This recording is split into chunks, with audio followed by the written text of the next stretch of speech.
Hello everyone, this is Zoltar and welcome to a new type of video I'm trying out. This video is a collaboration between myself and Taylor, aka Offworld Trader, where we discuss the most recent patch in Offworld Trading Company and we answer some questions that we've seen the community asking in various forums. I was happy with the content of the video. Unfortunately, I made a mistake with my own audio and was not recording from the source I intended to. I've compensated for this as well as I can, but the end result is still not pretty. Despite that, I think the video is still well worth a look, but I wanted to warn you guys who might expect better based on my previous content. Regardless, I hope you guys enjoy. Medium levels of carbon found. Okay, so first question, and I know a lot of people have asked this in the subreddit, what do you generally look for as the expansive? Well, if I'm looking to play as an expansive colony, typically what I'll be looking for early in the game is a large patch of aluminum, especially if I'm playing on manager difficulty, because this will immediately let me upgrade to headquarters level 2 by just purchasing up 20 steel, hitting the upgrade button, and I immediately start the game with 7 claims. Okay, and do you usually play expansive in that rush style, or do you play it by ear? If I'm playing expansive, I'm always pretty much looking to just rush expanding as much as possible, because that's where your benefit comes from. You want to get up grab those extra claims, get those high value resources, and really make use of them. Okay. And I've read in your previous video, I've watched in your previous videos, you generally play almost by yourself for most of the game. You concentrate on the market and working the resources to end up buying out the other players. Is that almost how you approach every game, or is that once again varied? No, usually these days, just at the moment, I can get away with kind of doing what I want. That's been changing more lately, where I can't just play on my own the whole time. But it is kind of the easiest way to approach expansive. You just get up your safe resources, you make sure you're secure with yourself, and you can just go from there. Okay, okay. Let's see if I can find you. There we are. Alright, so while we've got some of the basic stuff going, let's bounce some questions off of you about the recent changelog that came out. Most notably the colony stock mode, which I think we're actually playing now, is that correct? Yep, playing in colony stock right now. Brand new game mode. Okay, so do you want to give us a rundown on what that is, how it works, how it affects the gameplay? Yeah, there's some things I really like about colony stock. The first and most obvious thing is that nobody's going to be buying each other's stock this game. Nobody's going to be buying their own stock this game. Everybody's locked out of that particular market. So instead, you'll notice a UI under the stocks, where you can see I have no shares owned, and I can buy colony stock. I actually don't know if you'll see it on the observer screen. I think I do. Okay. 0 shares owned by colony stock at 5 grand. Yep, that's exactly what you should see. And basically, that's just a source of stock that anybody can purchase from, and it's going to increase in cost by $1,000 every time you purchase stock. And what that stock does is that stock very specifically increases your stock price by 10% when you purchase it. And the goal of the game is going to be to have the highest stock price when we have finished 7 days of off-world trading. Okay, so it's almost like a multiplier, as you can, when you think your score is getting bigger, you can buy that colony stock and kind of get that booster. Exactly. Okay, that makes sense. That's similar to some older StarCraft custom maps, kind of races, almost. It's definitely a new thing. It's definitely an interesting thing. Most notably, I think, nobody can get knocked out of this game mode, right? Nobody can buy you out, and so you'll have kind of 7 days to really play and come through with a real strategy. Okay. I see you got lucky without a aluminum shortage there. Yeah, that aluminum shortage was pretty fortunate. But this is part of why I always try and secure aluminum in the early game. You can really catch people off guard. On this map, we can see there's not very much of it. I had a lot of trouble finding a starting point I was really happy with. But now, I don't even have to sell my aluminum. I can just sit here, and nobody else can expand, because the aluminum's just so expensive. Do you find that happens often on maps where there's one resource that's really very, very rare, and there are a couple other common resources?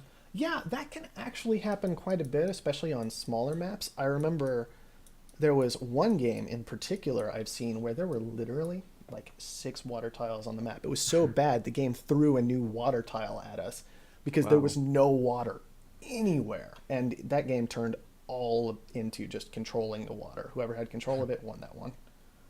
Interesting. On bigger maps, it's less of an issue. Yeah. I asked that question because before we started the video, for those of you that are watching on YouTube, I was actually playing some practice games before me and Zoltar connected. And almost every map that I got had one resource that was super short, 3 or 4 tiles max on a medium-sized map. So it's definitely interesting to see how that's going to play out, if that's unintended, if it's going to be patched or something like that. It does add kind of an interesting effect onto the gameplay, though. Yeah, it's definitely interesting. You can really get in trouble with it, too, at times. I've done a couple 1v1s where literally the whole game was decided as we threw down our headquarters, because it would be a situation where, like, both of us threw down carbon, and there were 3 carbon tiles on the map. Oh, and, sorry, we both threw down scavenger. There were 3 carbon tiles on the map. One person got all 3. Okay, game over. And sometimes it really is that simple. Very, very true. To get another change log in here real quick, the buyout warnings, the percentage that's shown whenever someone has above 50%, I believe, of the cash required to buy you out. What do you think about that? I kind of like it. It's mostly a quality of life thing. This is already something you could find out before if you were paying attention, because you could just look and see, okay, well, this person has this much cash plus this much resources, so that's how much they have available, and then you can compare that to how much it would take to buy you out, right? And you could always figure that out as well. So it's just kind of an easier, more obvious way to figure it out. So I'm actually okay with that. I don't think having your UI be hard to read is really a good thing at the end of the day. Exactly. But I like the change. Exactly. And there were also a lot of complaints of not really understanding how you were in the game, if you were doing badly or quite well. And people were complaining about being bought out without even realizing they were doing badly. For sure. So it's definitely nice to have that percentage, in my point of view, as a newer player, to kind of understand, okay, well, my percentages are obviously way off. It seems like everyone can buy me out. This must not be a very great game for me. Yeah, no, I completely understand. The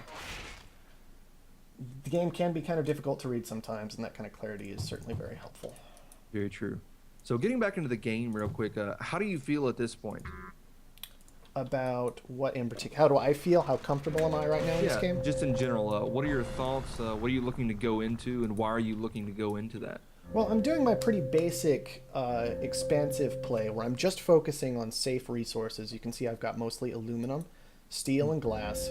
I'm moving into a little bit of fuel production, and I'm feeling pretty good. I'm getting to do exactly what I want. It's paying off brilliantly. I got very lucky this game.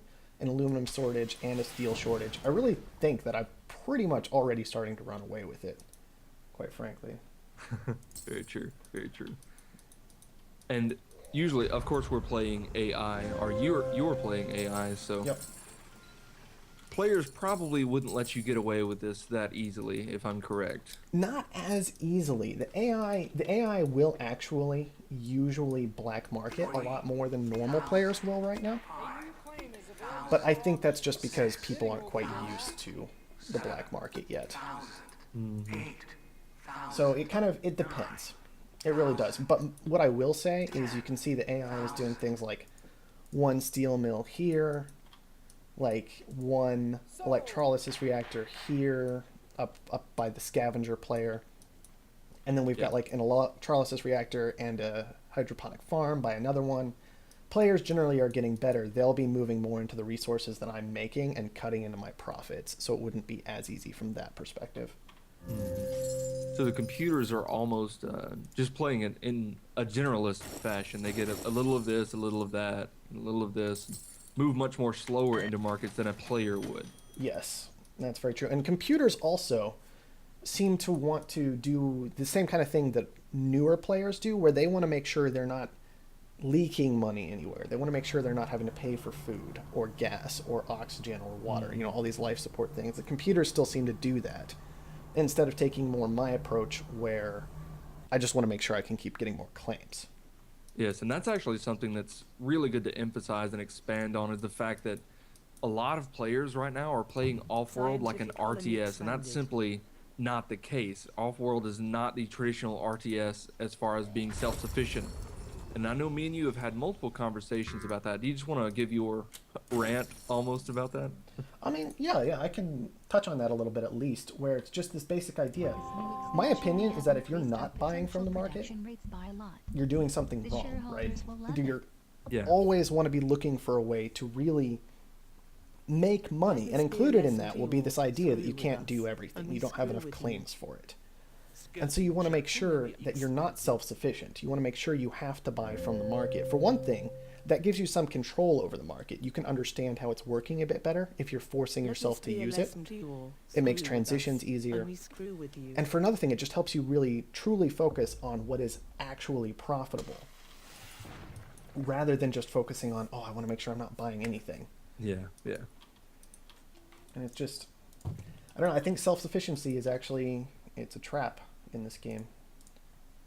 I'm Not inclined something to to agree focus with on. you because I've seen so many newer players almost afraid of debt so much that they just make all their resources, I don't want to see any red at all. That's bad. And they end up just being so generalist that they can't profit off of any one resource because they can't make enough of it. Yeah, for sure. And that's definitely an easy trap to fall into. It's entirely understandable. You don't want to pay other people money; they'll have money to use. But it's at the end of the day, it's probably not the best way to look at the game. Very true. I noticed that your stock value is somewhat low. Oh, my stock value is tanking right now. This is kind of a side effect. I have 132,000 debt right now, quite frankly. I'm fixing that. I'm gradually getting up things. My power has been targeted a lot by the computer. This is where you'll really see the computer hit harder than a player most of the time. They'll hurt your power a lot more with black market effects. So that's causing me some issues. But I'm not concerned about it because I can't get bought out, right? In this particular game mode, I don't have to worry about that. So I'm playing to that idea. Okay, so you're playing this in a different fashion that you would a regular multiplayer game. You would definitely be worried at this point. I would too, frankly. Oh, for sure. My stock's down to like $2. Someone would just buy me out in an instant right now. But I'm not playing that game, so I'm not playing that game. What in particular caused the debt to go up? Was it just the power issue that you mentioned earlier? Or was it one resource that turned down that you didn't expect? Well, a lot of it right now is currently power. I'm just not getting a whole lot of it up. I'm not overly concerned about it, though, because I'm planning to make all this money later.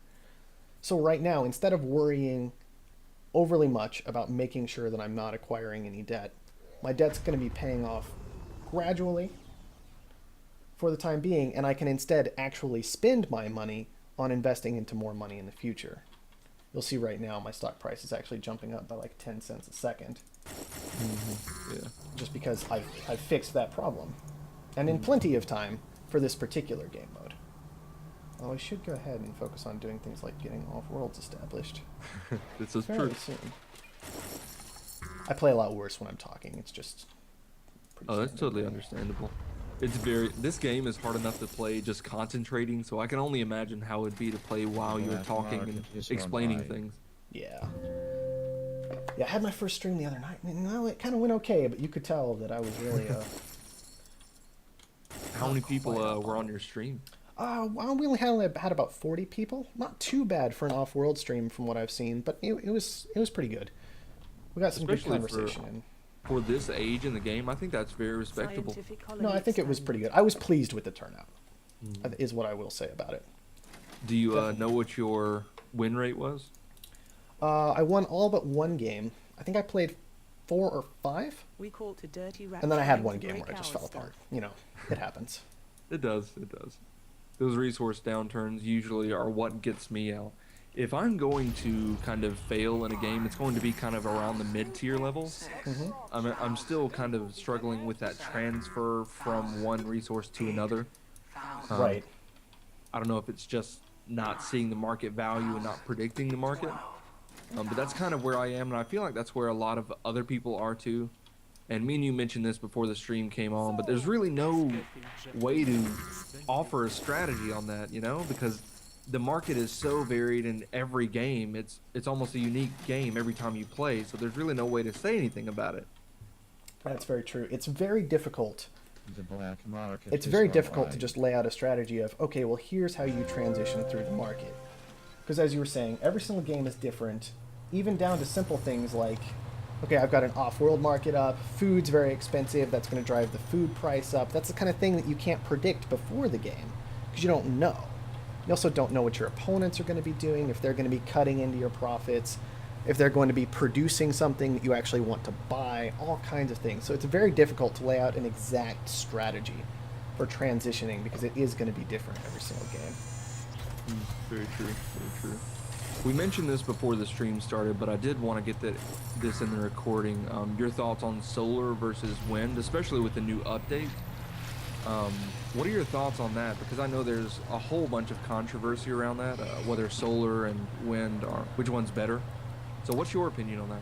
Well, my opinion is they're both actually good in just different circumstances. It'll partially depend on the market, right? One of them takes silicon, Yeah. one of them takes carbon. I'm getting hit so hard with the black market this You game. are. Shouldn't be too big a surprise, but it's worth noting.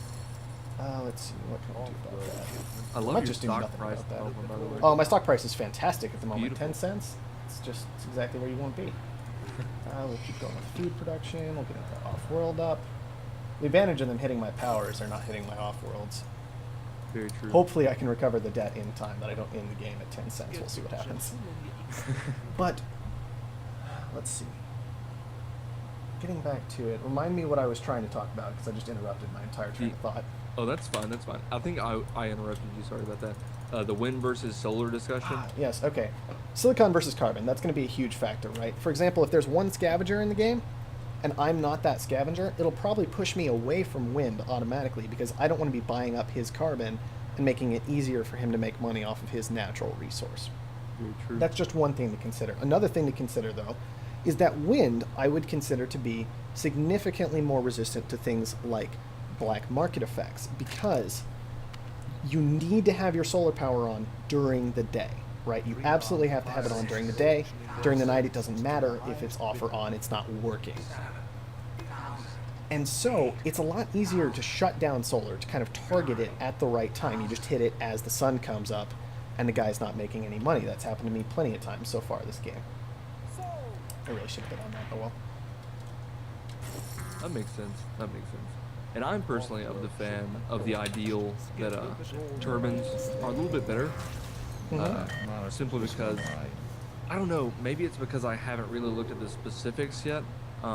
Solar seems to me like it can be exploited, like you said, and that scares me as a newer player. I don't want to be caught unable to get power, or right as the sun's coming up, I was relying on that power and I didn't really think about it like a more experienced player would, and get something besides solar that can be exploited. So I don't really know either way at the moment on that one.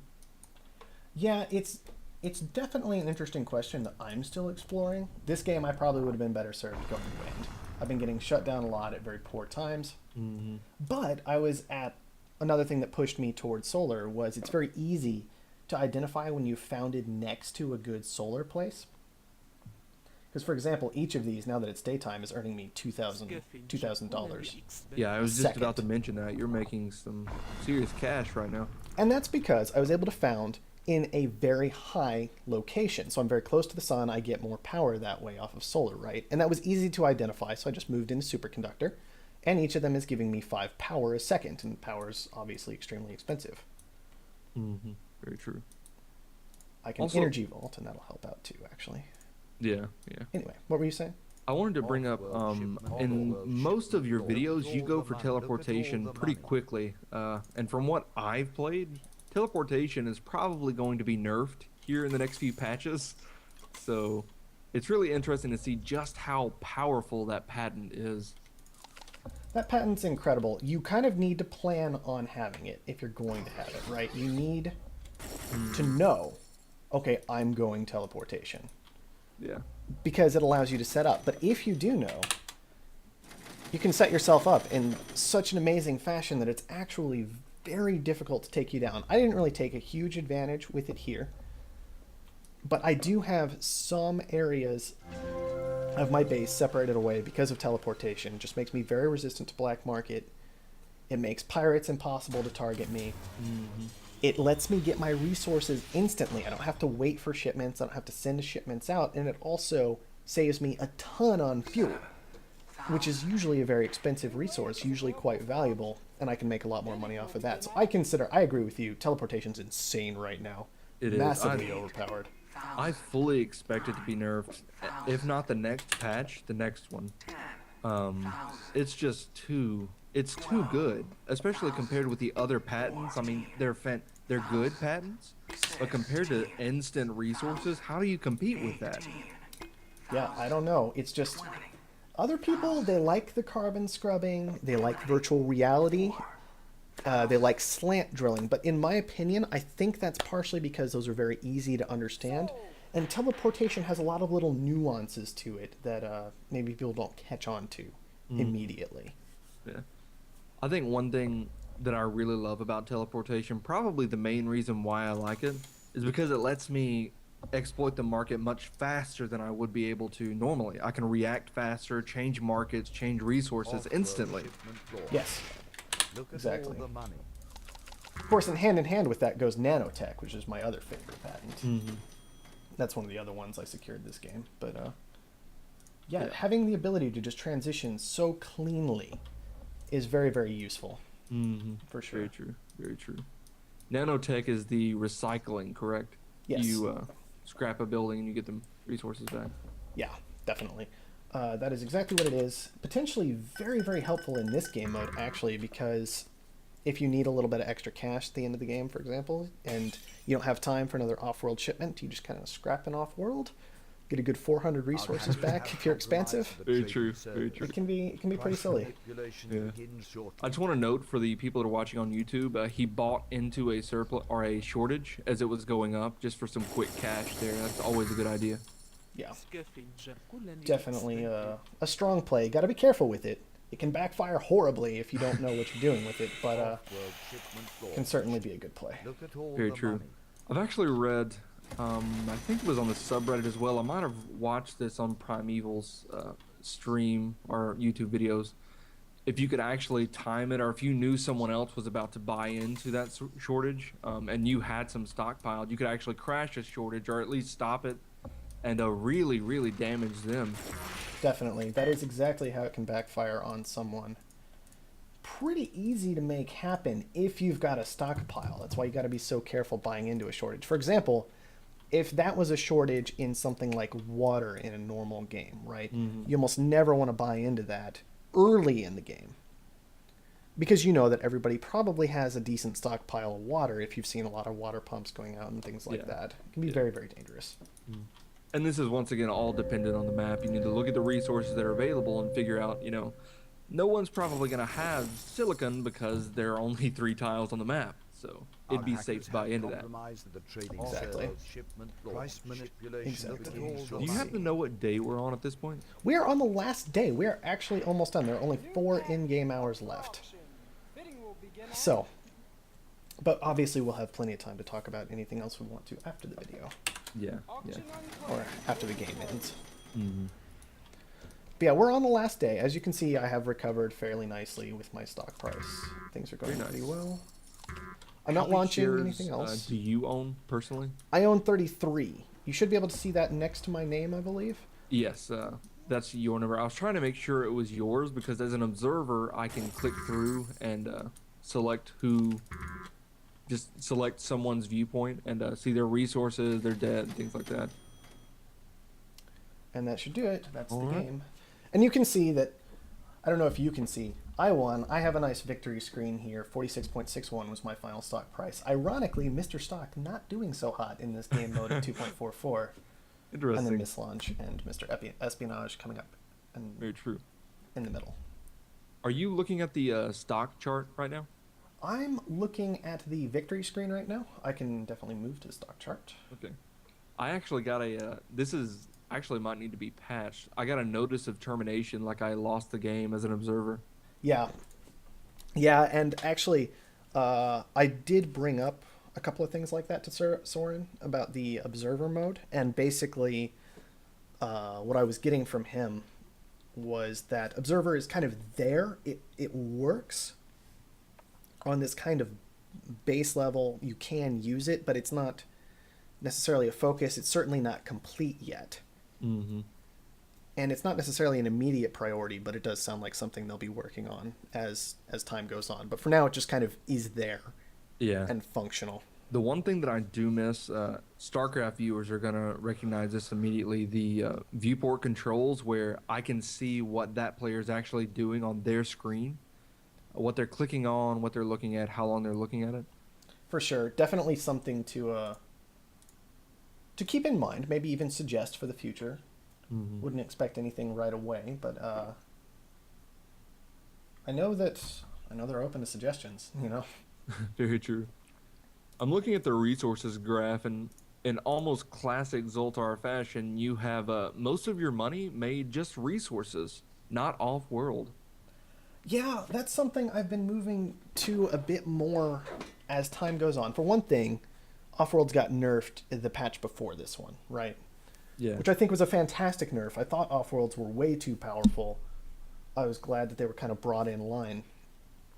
And Offworlds definitely feel to me right now more like access to an alternative market rather than just a straight better market every single time, especially because of the massive commitment it takes to send things off world. Yeah, that's a great viewpoint on that. And so, yeah, it's very clear that I made a lot of my money off of glass. I made a lot of it on fuel. I actually bought more food than I sold, interestingly enough. That's partially from the very end of the game, which I can talk about in just a moment here. But I sold a little off-world. It was just kind of to supplement my income, though, rather than being a focus. Very true, very true. It also feels like that's going to protect you from a lot of things like mutinies and things like that, that you simply, with an off-world, you're almost relying on those few tiles, those two or three off-worlds if you take over someone, to bring in most of your income, and that's kind of a dangerous situation to be in. For sure. Definitely a dangerous situation to be in, especially if you're against people who are attentive. Off-worlds, the Goon Squad defending the tile for an extra minute after it's triggered is very useful. I think it's part of what keeps off-worlds in the game. Mm-hmm. But it can be a lot safer, maybe, if you set up something like teleportation. If you go for an early buyout on another player, you kind of let everybody else maybe get to level 5 first. You sit back at level 3. You start using the black market to kind of punish their off-worlds as you're abusing the on-world market to make your money, and you'll have a much easier time hitting them than they will have hitting back. Very true, very true. What did you want to mention about food? About food, yes. At the end of the game, you'll notice that I purchased 500,000 in food and I only sold 400,000. That's partially because at the end of the game, I was buying into a shortage, because the resources you have are counted into your stock price, and so the easiest way to grow my money at the end of the game was to put it all in food, trigger a shortage with my hacker array, bring the price of all that food up, so all of my money was just put into a very quick investment. Yeah. So even though it doesn't show that I made money off of that, it still increased my stock price. Very true. And if the game had gone on longer, that would have vested out and you would have made a profit. Exactly.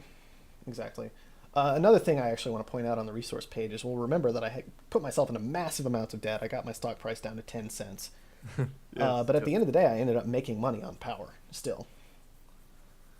Despite the issues I was having, I made like 10,000 on power total. Yeah. That's very nice. It all worked out. Yeah.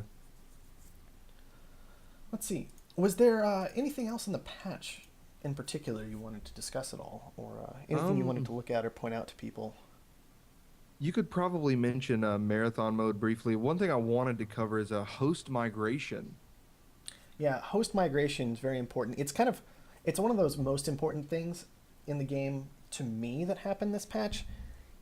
It's not a direct gameplay thing, right? But in general, it just feels terrible whenever you buy out somebody and then they just leave the game, or somebody gets bought out and then they just leave the game and the game's over and there's no finish, there's no conclusion, and that just feels bad. Yeah.